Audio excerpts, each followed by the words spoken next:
तो प्रेमियों कहने का मतलब है मनुष्य शरीर इसीलिए मिला है। अब की बार अगर चूक गए तो फिर पता नहीं कब मनुष्य शरीर मिले, कितने सतयुग त्रेता द्वापर निकल जाए, मनुष्य शरीर कोई जरूरी है मिले आपको। भटकते रहो इसी में, धक्के खाते रहो, चक्कर खाते रहो, ये धक्के खाना ही तो है। घर में धक्का, भीड़ भाड़ में धक्का, जहां भी जाओ वहीं धक्का। और एक चीज बता दें कि जिसने बच्चा पैदा किया और अगर वो ये कहे कि हम जूता लात नहीं खाए गृहस्थी में, तो सबसे बड़ा झूठ यही माना जाएगा। अभी कह दिया जाए किसी से कि तुम जूता खा के आए हो, तुम जूता खा के आई हो, और दिन भर में तुम्हारे ऊपर न मालूम कितने जूते पड़ते हैं, तो ये बच्चियां नाराज हो जाएंगी, ये पुरुष नाराज हो जाएंगे।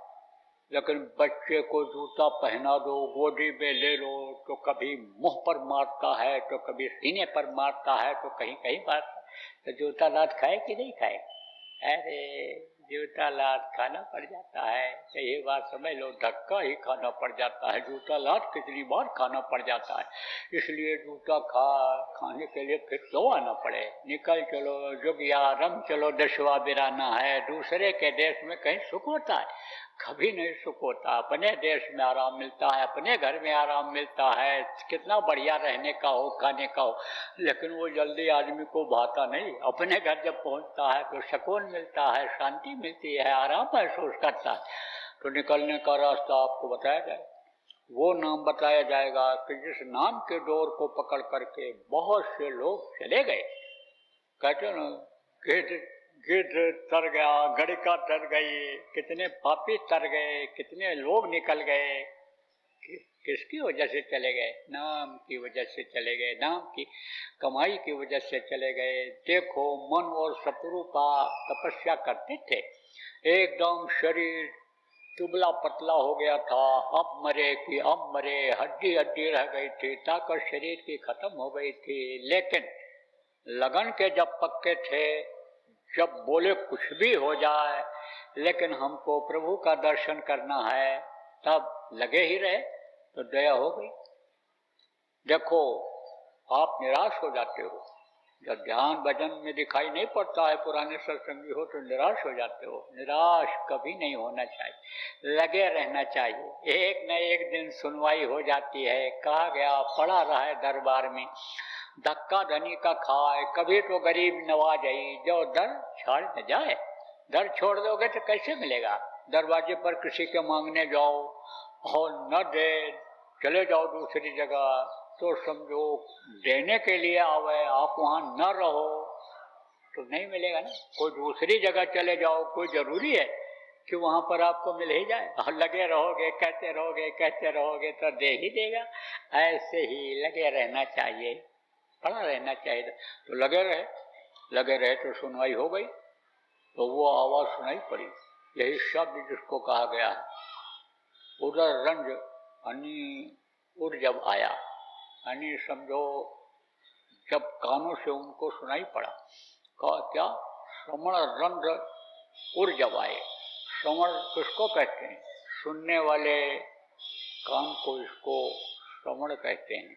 अंदर में एक कान है, आपको बताया गया, नए लोगों को भी बताया जाएगा।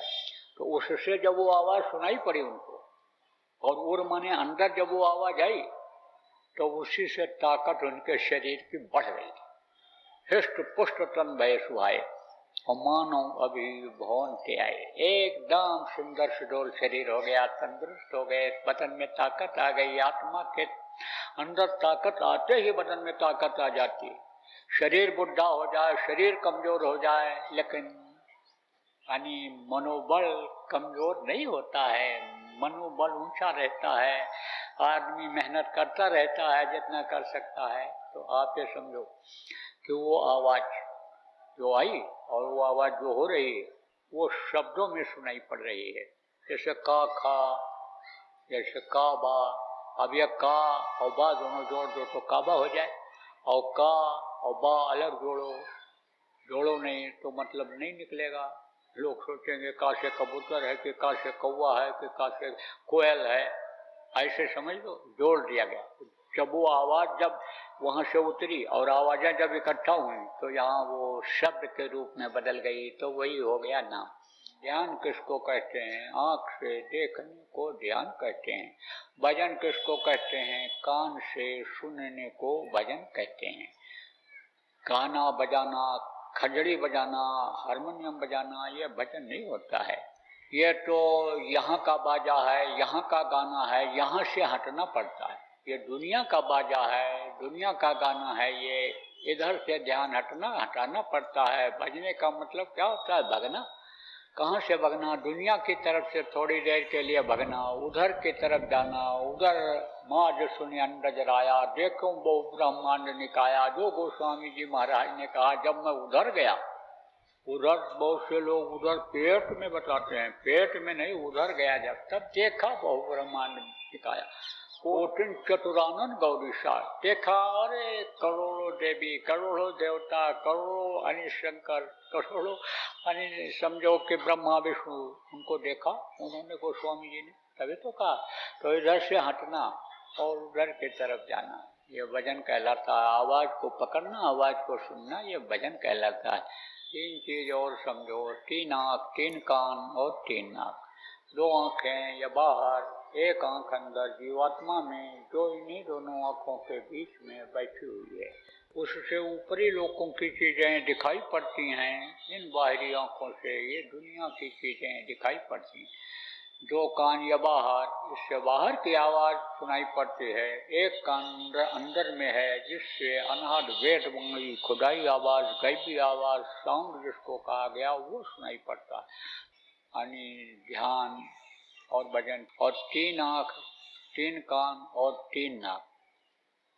तीन नाक कहोगे कैसे?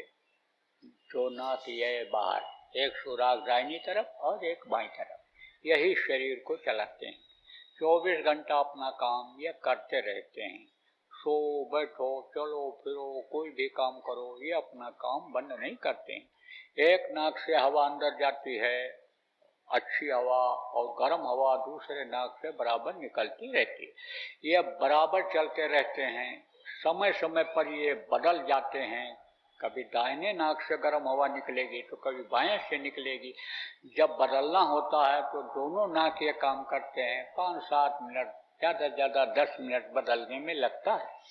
तो आप ये समझो प्रेमियों कि दो नाक ये बाहर और एक नाक अंदर जीवात्मा में। तीन नाक, तीन नाक, तीन आँख, तीन कान।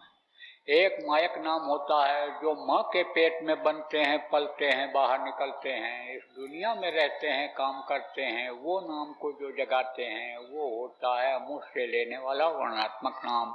जैसे राम नाम, कृष्ण नाम, जैसे आप ये समझो कि सतसाहब नाम, राधा स्वामी नाम, वाहेगुरु नाम, और भी नारायण नाम, और भी नाम, बहुत से नाम कहते ना कि 100 करोड़ नाम, लाख नाम कृष्ण के। तो ये सब हैं यानी मायक नाम, ये हैं वर्णात्मक नाम।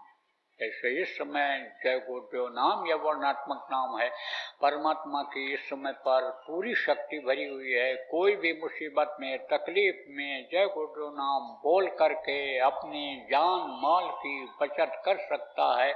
कोई भी जय गुरुदेव नाम की ध्वनि सुबह शाम 1 घंटा बोल करके, परिवार वालों को बुलवा करके, अपने घर की जो समस्या है, बीमारी है, तकलीफ है, लड़ाई झगड़ा है, वो दूर कर सकता है।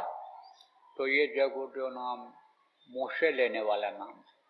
और जो वो नाम अभी आपको 5 बताऊंगा, वो जीवात्मा को ऊपर पहुंचाने का, सारे कष्ट दूर कराने का, जन्म मरण से छुटकारा पाने का, जन्मते वक्त जो तकलीफ होती है, मरते वक्त जो तकलीफ होती है, वो सब तकलीफों को दूर करने वाला नाम रहे। तो वो मैं भी आपको बताऊंगा। अब उसके लिए न घर छोड़ना, न जमीन जायदाद छोड़ना, न बाल बच्चों को छोड़ना है, न आपको अपना जात पात छोड़ना है, न कोई यानी आपको जो गुरु पहले से बनाए हो उनको भी छोड़ना।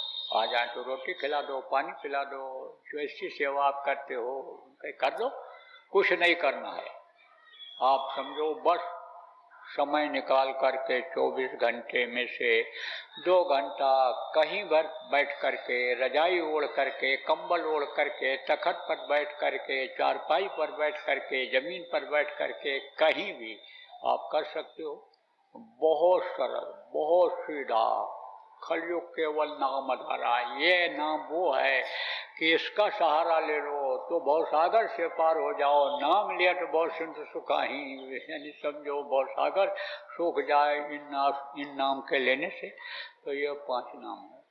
अब आप कहोगे भाई आप तो सारी मर्यादा का पालन करवाते हो, कहते हो ए बच्चियों सास ससुर की सेवा करो, ए बच्चे माता पिता के आदेश में चलो, पढ़ाई भी कर लो, नौकरी भी कर लो, खेती का भी काम कर लो, मेहनत और ईमानदारी के का काम कर लो, अधिकारी कर्मचारियों का सम्मान करो, नियम कानून का पालन करो, देशभक्ति लाओ, सब बात बताते हो, लेकिन दक्षिणा वाली बात तो भूल जा रहे हो। अरे तो दक्षिणा देने का तो मौका है, लेकिन देना क्या है? आप अपनी बुराइयों को यहीं छोड़ जाओ। आप इस तन से, इस शरीर से बुरे कर्म मत करना। और अभी तक जो आपसे जान अनजान में बुरे कर्म बन गए, उसके लिए उस प्रभु से, सर्वशक्तिमान से, सच्चिदानंद से, परमात्मा से, उनसे माफी मांग लो कि अब गलती नहीं करेंगे, अब हमारी गलतियों को आप माफ कर दो। यही सबसे बड़ी आपकी होगी दक्षिणा। मोटी बात आपको बताऊं, हिंसा हत्या होती है। आप जिनको बना नहीं सकते हो, जिनको चला नहीं सकते हो, उन प्रभु के जीवों को, जानवरों को मारने के हकदार नहीं हो। आपका खेत कोई उजाड़ने लग जाए, बगीचा तोड़ने लग जाए तो सजा दोगे नहीं दोगे? मारोगे, काटोगे, जो आपका बल चलेगा वो करोगे। ऐसे उसके बगीचे को जब उजाड़ोगे, खिलकत को उजाड़ोगे, सजा देगा नहीं देगा? अब आप मांस खाना बंद कर दो तो जीवों की रक्षा हो जाएगी। जितने भी लोग मांस खाते हो यहाँ पर छोड़ दो, आज संकल्प बना लो, तो आप जो मांस खरीद करके लाते हो, जानवर मारे जाते हैं, वो तो बचेंगे। तो आप मांस मत खाना। खून को खराब करता है, बुद्धि खराब करता है, बदन में गर्मी लाता है, माँ बहन बहू की पहचान खत्म कराता है, बदन की गर्मी। तो यह काम आप मत करना। मांस मत खाना। मछली बहुत गंदी चीज है। तालाब में कोई भी चीज गंदा डाल दो, मछली सब खा जाती है। जब मर जाती है, पानी के ऊपर तैरती है, तब कौन खाता है? गीध और कौवा। तो गीध और कौवा के ऊपर रहम करो। तुम्हारे लिए खिलकत ने, कुदरत ने बहुत सारी चीजों को बना दिया, खिलकत में बहुत सारी चीजों को बना दिया। फल फूल खाओ, मेवा मिष्ठान खाओ, अनाज खाओ, जो तुम्हारे लिए बनाया है। गिद्ध के ऊपर दया करो, कौवों के ऊपर दया करो, उनका खाना मत खाओ, छोड़ो उनके लिए। मछली मत खाओ, अंडा गंदी चीज। ये माताएं मासिक धर्म होती, खराब खून इकट्ठा हो जाता, बच्चा बन जाता, मुर्गियों का खराब खून, उनके लेट्रिन पेशाब का खराब हिस्सा जब इकट्ठा हो जाता है, अंडा बन जाता। अंडा मत खाना, बड़ी गंदी चीज है, बुद्धि खराब करता है, बदन में गर्मी लाता है और ताकत बदन की निकाल देता है। अंडा मत खाना। बच्चों को, बच्चियों मत खिलाना अंडा, कि तंदुरुस्त हो जाएंगे। अंडा खिलाओगी तो समझ लो कि बच्चे और कमजोर होते जाएं। शरीर भले मोटा हो जाए, लेकिन दिल दिमाग उनका और कमजोर होता जाए, बुद्धि उनकी भ्रष्ट होती जाएगी। इसलिए अंडा मत खाना। खिलाना बच्चों को। बुद्धि किससे बनती है? खून से बनती है, और जो खाते हैं उसी का खून बनता है, उसी से बुद्धि बनती है। इसलिए अंडा अच्छी चीज नहीं है, मत खाना। और शराब जैसे नशे का सेवन मत करना। ऐसा नशा चाहे भांग में हो, चाहे गांजा हो, चाहे नशे की गोलियां हो, उनमें शराब जैसा ही नशा होता है, होश में नहीं रह जाता आदमी। ऐसे नशे का सेवन मत करना। बाकी आपको छूट है, हजम कर सको 100 गिलास दूध रोज पी लो, 2 किलो घी खा जाओ, 4 रोटी की जगह 40 रोटी खा लो, थाली भर चावल की जगह 18 भर खा लो, हमारी तरफ से पूरी छूट है। एक कपड़ा पहनते हो, है आपके पास 4 कपड़ा पहन लो। एक गहना पहनते हो, जेवर पहनते हो बच्चों, अगर आप बर्दाश्त करो, आपके पास है तो 4 किलो 8 किलो पहन लो, हमारी तरफ से पूरी छूट है। 22 घंटा काम बच्चों के लिए करो, अपने शरीर के लिए करो, 2 घंटा काम अपनी आत्मा के लिए करो। इसको नरको 84 से बचा लो, अपने मालिक के पास, अपने वतन, अपने घर पहुंचा दो। आप तो मांस मत खाना, मछली मत खाना, अंडा मत खाना, शराब मत पीना, और दूसरी औरत के साथ बुरा कर्म मत करना, बच्चों दूसरे पुरुष के साथ बुरा कर्म मत करना। बड़ा पाप लगता है, बड़ा मुश्किल हो जाता है। थोड़ी देर के लिए तो थोड़ा अच्छा लगता है, आनंद आता है, लेकिन वही बहुत बड़े दुख में बदल जाता है। जैसे कोई किसी को मारता है, खुश होता है, लेकिन जब वो मारा गया, टूटा हाथ पैर उसने बदला लिया, तब कराहते रहते हैं, अस्पताल में पड़े रहते हैं, टूट गया हाथ पैर, नहीं जुड़ रहा तो लंगड़े लंगड़े चल रहे हैं, तो ये क्षणिक सुख होता है। इसलिए समझो आपकी बचने की कोशिश करना। आप संतों ने समझो कि इधर का ये सब खत्म कर दिया, क्योंकि इसमें बहुत समय लगता है उनको याद करने में, उनको पुकारने में, और मन को रोकने में, और मन को विषय वासनाओं से हटाने में समय लगता है बहुत।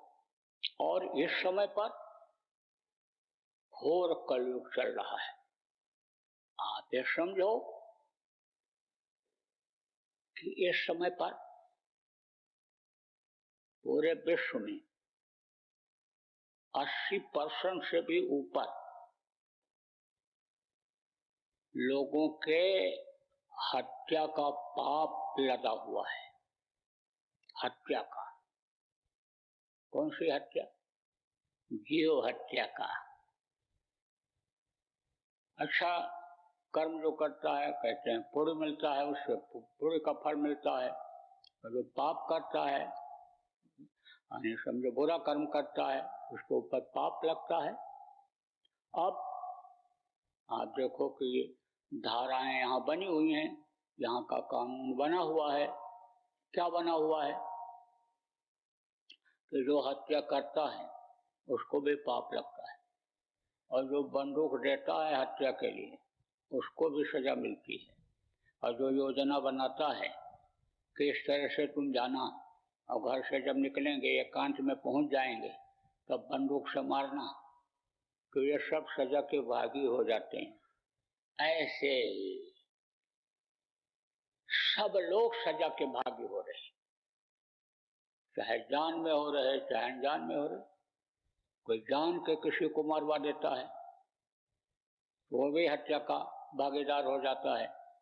और मरवाने वाले के साथ में जो रहता है वो भी उस कानून के दायरे में आ जाता है कि तुम इसके साथी हो, इसका साथ दिया तुमने, इसका साथ किया तुमने। तो अब आप ये समझ लो कि ये बड़ा गहन विषय है, इसको प्रेमियों आपको समझने की जरूरत है कि हत्या जिसने किया, जीवों को जो मारता है, काटता है, लाता है, खाता है, खिलाता है, और जो उसका साथ करता है, उससे जो जुड़ा हुआ है, उसके बर्तन में जिसमें मांस पकाया गया खाता है, उसको खुशी होती है कि हम दावत दे रहे हैं, हम बुला रहे हैं, इनको जा रहे हैं, खा रहे हैं। सब हत्या के भागीदार बन जाते हैं। मांस खाना बहुत बड़ा पाप बताया गया। मांस, लोग कहते हैं कि मांस खाओगे शरीर बन जाएगा, तंदुरुस्त हो जाएगा, हृष्ट हो जाएगा। बहुत से अज्ञानी डॉक्टर हैं जिनको नहीं जानकारी है, कहते हैं अंडा खाओगे ताकत आ जाएगी, शरीर बन जाएगा, शरीर के अंदर ताकत आ जाएगी। अब शरीर तो सूखी रोटी से भी चल सकता है, इसमें भी ताकत रहती है, लेकिन जो शरीर सूखी रोटी से, सादा खाना खाने से, शाकाहारी खाने से चलता रहता है, उससे जब ज्यादा ताकत उसमें आ जाती है, तब मन किधर ले जाता है? विषयों की तरफ ले जाता है। अब जो मांसाहारी हैं, मांस जब खाने लगे, ताकत जब बढ़ने लगी, आप ये समझो कि मांस पकने में जब आने समझ लो कि दिक्कत हुई, क्योंकि मांस गलता नहीं है। आप रोटी डाल दो पानी में, थोड़ी देर के बाद देखोगे कि घुल जाएगा उसी में, लेकिन मांस जल्दी घुलता नहीं है। तो जब वो पका हुआ मांस भी अंदर चला जाता है।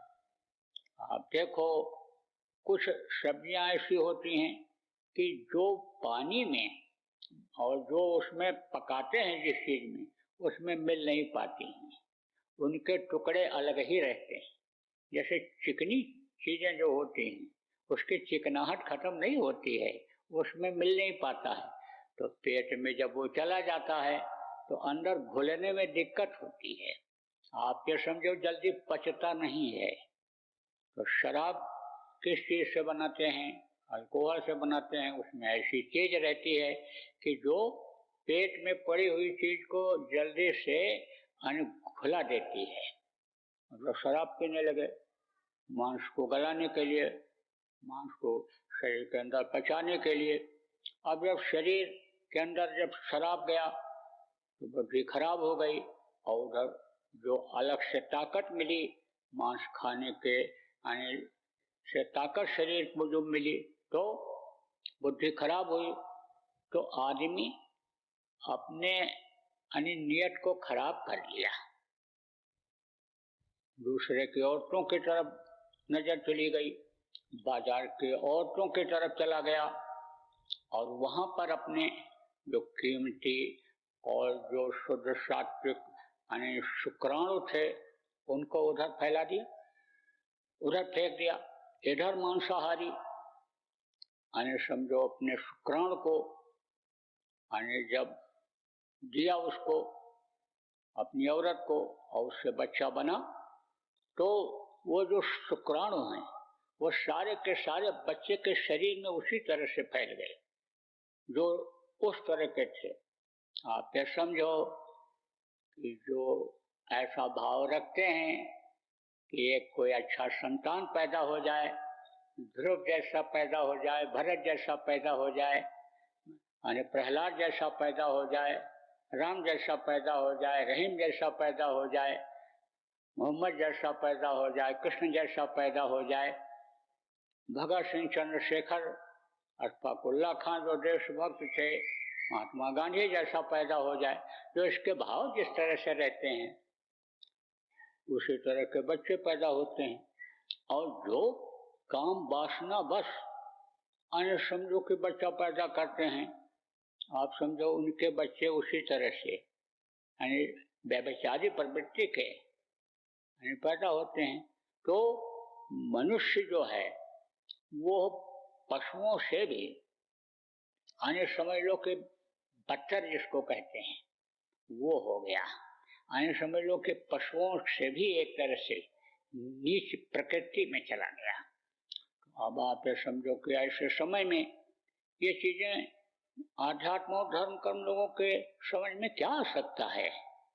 वो तो बस वही पसंद करेंगे कि बस भगवान का नाम ले लो और पूजा पाठ जैसे लोग करते हैं ऐसे कर लो।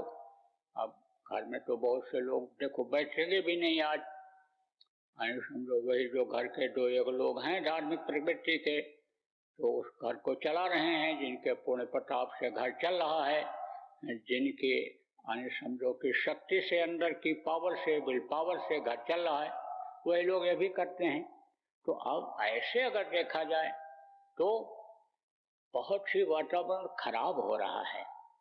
अब ऐसे समय में अगर लोगों का खान पान नहीं सुधरा, चाल चलन अगर नहीं सुधरा, तो न तो देवता को समझ सकते हैं न भगवान को समझ सकते हैं। और